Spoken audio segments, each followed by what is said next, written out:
Myths and misunderstandings can come about in a myriad different ways in a game like Final Fantasy XIV. How exactly they come about can vary greatly from misunderstanding what you think you saw, to assuming something works in a specific way, to sometimes simply that whether the exact thing is true or not doesn't matter that much, so you might not have bothered to look too closely. I want to go over a handful of these kinds of claims, myths, and odd interactions, and either explain how they work, how they are false, or if they even are false in the first place. And if you know of some strange myths, claims, or even just something interesting you would like tested or explained, be sure to share them in the comments. Now, let's get myth busting. Number 1. Pets snapshot buffs when they are summoned. False. Exactly how pets work is a pretty nebulous topic in its own right.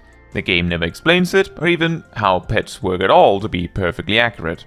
Most pets in Final Fantasy XIV are pretty mindless and are summoned to do either exactly one thing or a specific sequence of things, which in a way makes them feel like glorified damage over time effects, or damage buffs in some cases.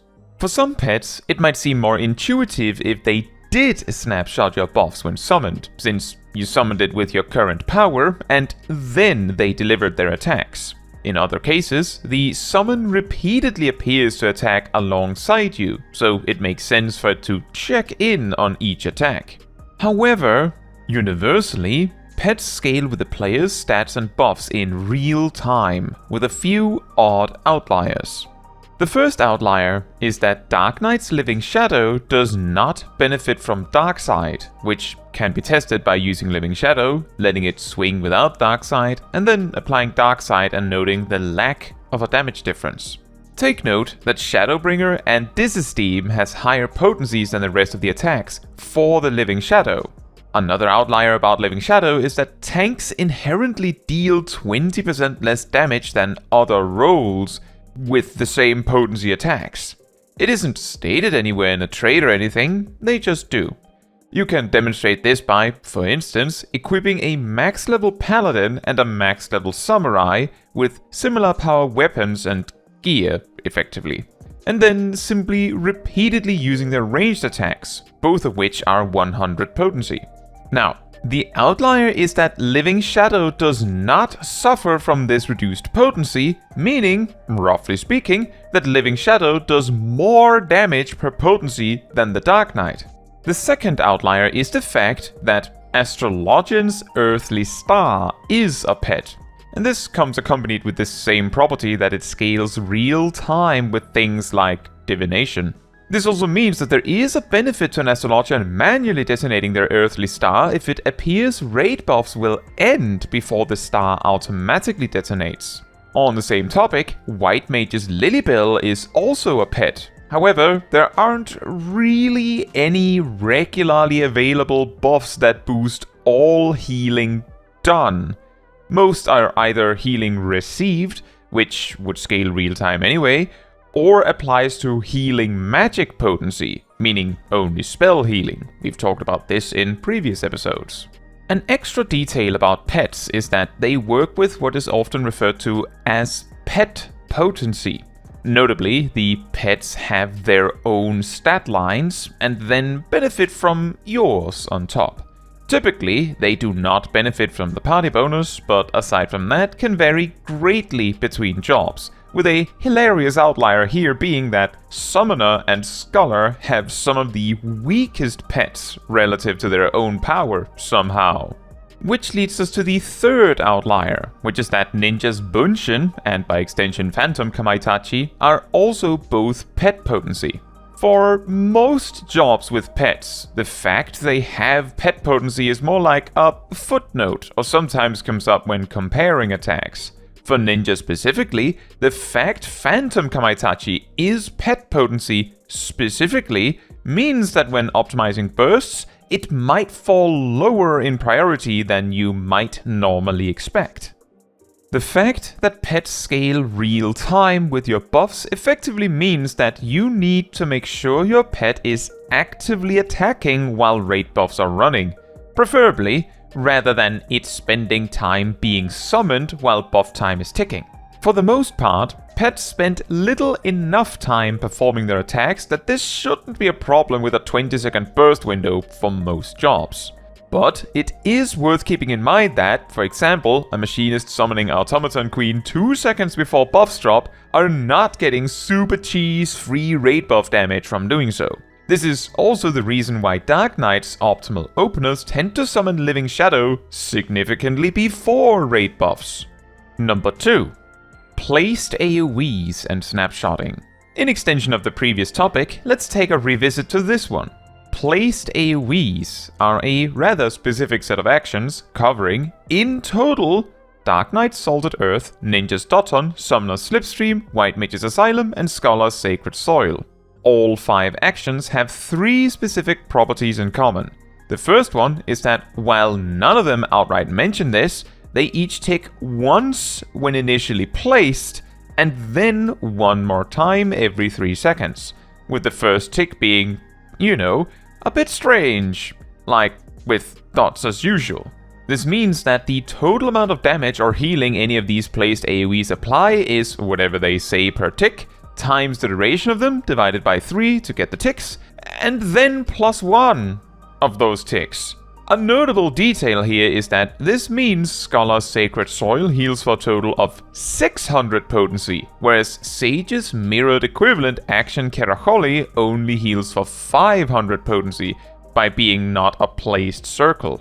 The second property is that each tick, including the initial placement one, applies any relevant side effects first and foremost for about 4.96 seconds at a time, thanks to Caro for the correction. This means that Asylum applies its healing increasing effect, Sacred Soil its damage reduction effect, and Doton its slowing effect, presumably, when they are placed, and reapplies them on the next dot tick, as well as every tick after that.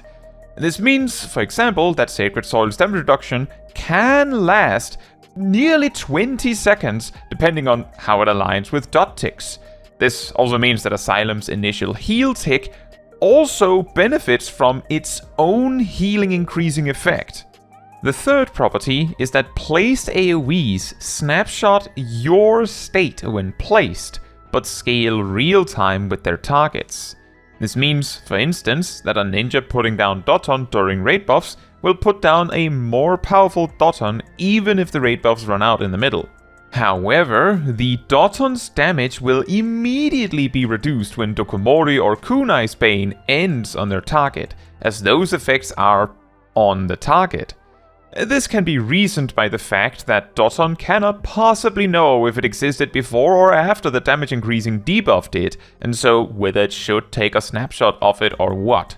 It is also possible for the target to simply exit the Doton and come back. Should it snapshot again there then? This, by the way, means that Ninja, as the only DPS job with its personal damage buff being a debuff on the target, has a placed AoE that has a sort of anti-synergy with exactly that type of effect. So, just to summarize on this one, placed AoEs tick when placed, plus once every 3 seconds. Side effects of these ticks last 4.96 seconds. Placed AoEs snapshot the user's state, like dots do, but scale real time with their actual targets, like pets do, in a way. Number 3. Follow-up test from our previous Mythbuster. Can you get Rainbow Drip's GZD below 1.5 seconds? Yes, you can! Almost immediately after releasing the Mythbuster video where I explained how weird Rainbow Bright works, community cultists went to work on devising a way to make this hypothesis happen. And our weapon? Occult Crescent, of course. Now, I would love to hear if you can best my single attempt result, so be sure to let me know how far down you got the GZD if you decide to try it. Here's the setup. You will need a max level Pictomancer. You will also need a maxed out Phantom Time Mage. This can also be the Pictomancer. Next, equip as much spell speed as you possibly can on the Pictomancer. No other stat matters.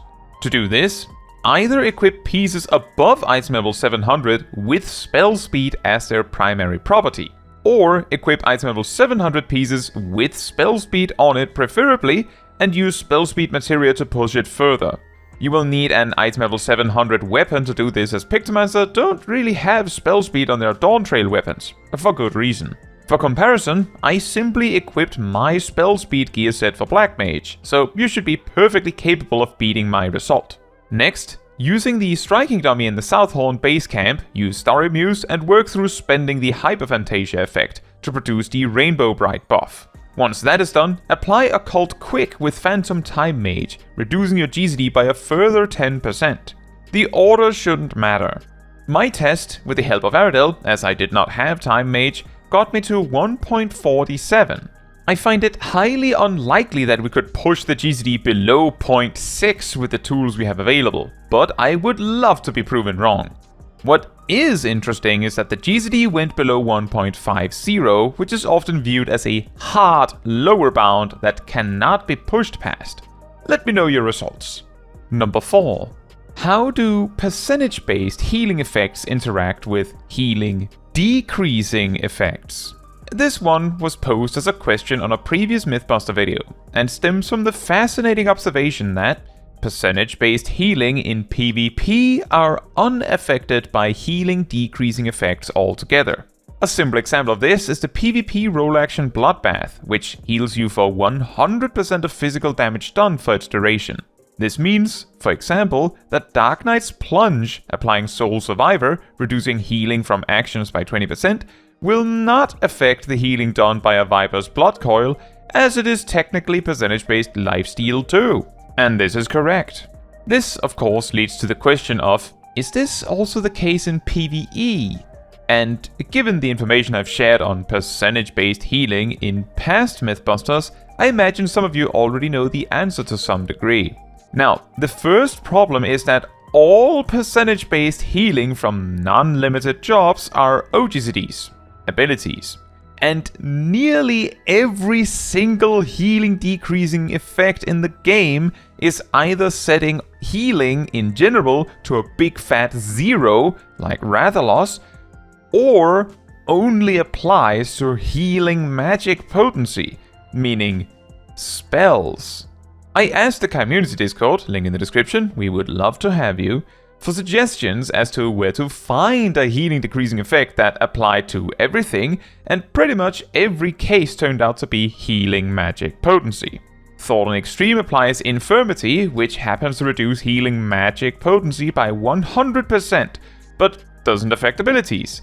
The first boss in Wanderer's Palace applies Reduced Immunity, reducing healing magic potency by about 50%, but doesn't affect abilities. I tried other places too, but the only promising leads required a lot more players and were, at best, a maybe, so a different approach is in order. Blue Mage has access to the spells White Wind and Devour. White Wind heals you and party members for 100% of your current HP, and is percentage-based healing.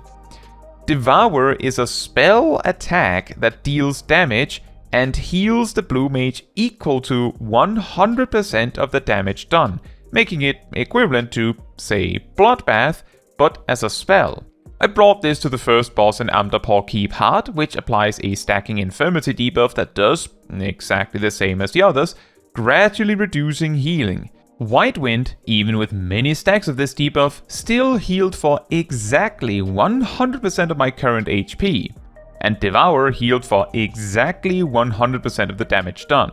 In conclusion, just like with healing increasing buffs, percentage-based healing actions are unaffected by healing decreasing debuffs, unless they outright set healing received to 0, like in the case of Rathalos or Kefka Savage, to list some examples.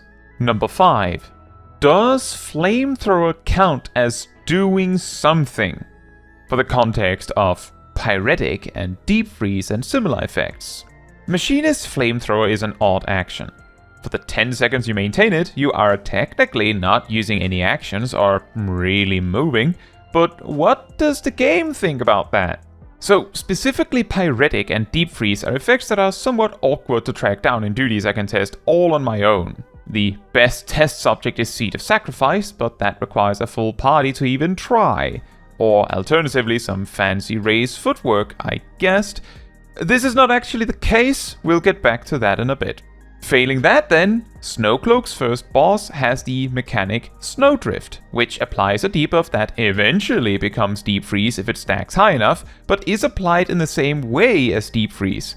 If you aren't doing something, it applies a stack. So, enter fight, get boss to use Snowdrift, use Flamethrower, and be using Flamethrower as it is applied. Result, still get a debuff like you were not moving. Test 2. The second boss in Balzar's Wall has the mechanic known as Dynamic Sensory Jammer. This is effectively an archaic, more janky version of Acceleration Bomb. So, if you are acting when it resolves, you get punished. Once again, get boss to use it, start using Flamethrower, observe, no reaction, so I was not moving. I tested again while facing the boss just in case actively dealing damage with Flamethrower was the kicker. It was not.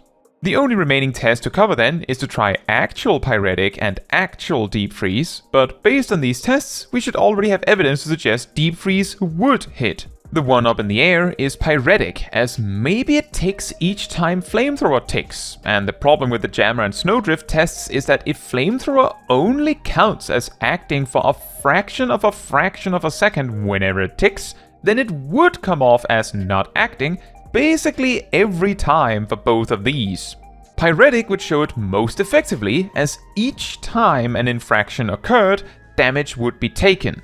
The best way to demonstrate these are in Seed of Sacrifice, as the Warrior of Light uses both. So the test is to simply use Flamethrower before the cast finishes, as the act of using Flamethrower itself would count as doing something. And we want to know if the channel of Flamethrower counts as doing something.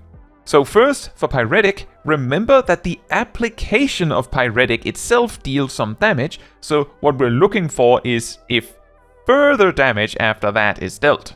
And you can see here, as I'm channeling Flamethrower, that no further damage is taken.